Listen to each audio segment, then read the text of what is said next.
We've got leaders in both the Democratic and now the Republican Party saying that we need to do whatever we can to help people in this situation, including possibly some form of limited universal basic income.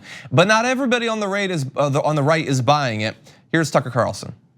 1 million jobs could vanish in the month of April. 1 million people suddenly without jobs. That's the nightmare scenario.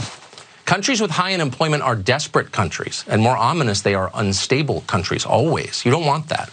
Some in the professional class have suggested a guaranteed basic income as a response to this threat. Mitt Romney has suggested sending every American a monthly check for $1,000. That's likely a well-meaning idea. A lot of smart people are behind it, but it's also decadent and foolish. Name a place that's become happier and more prosperous under a scheme like that. Indian reservations? The inner city, rural areas where half the male population gets monthly disability checks? Or for that matter, if we're being honest, how many happily idle inherited money people do you know? Rich people? None. They're all drunk. Of course they are. People need to work. They want to work. Work gives them meaning and purpose and dignity. That's not some hollow slogan.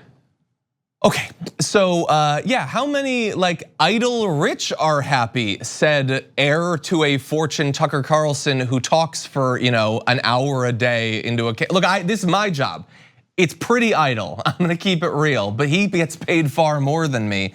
And did you notice that he fit in there where schemes like this exist? He fit in the inner city and then immediately moved on, implying that we just give $1,000 to everyone in the inner city every month.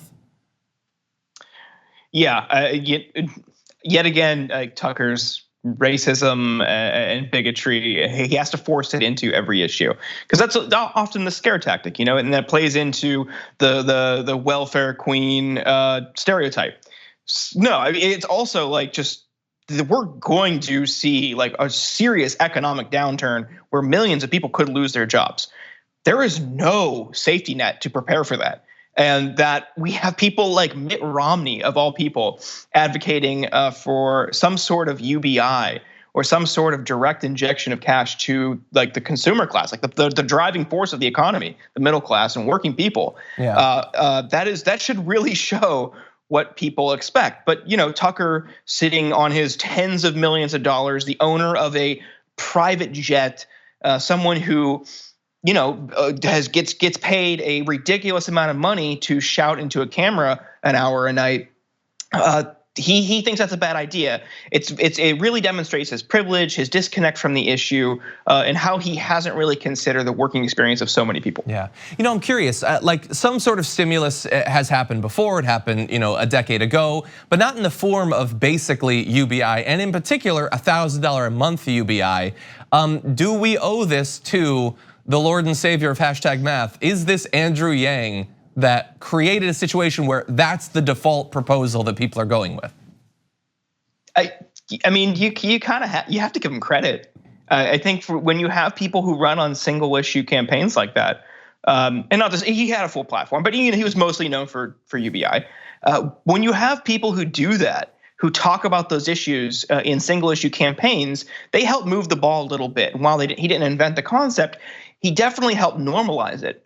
And that learning curve and getting people accustomed to that idea and that concept is a huge hurdle. So for that reason, yeah, sure, Andrew Yang played a big part in this. And while I don't agree with his specific approach on a national level, he wanted to gut other social safety net programs, which I do not agree with, just the concept of UBI in general, he helped familiarize the American people with. And that's great. We owe him a big thank you. I couldn't agree more. As always, Jordan Ewell, thank you so much for joining us. Hopefully we'll be talking pretty regularly as we proceed through with this thing. Always here for you, John. Thank you.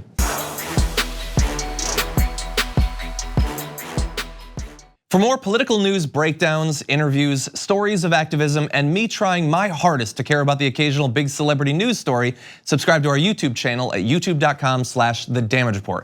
And you can ring the bell wherever it is so you don't miss anything.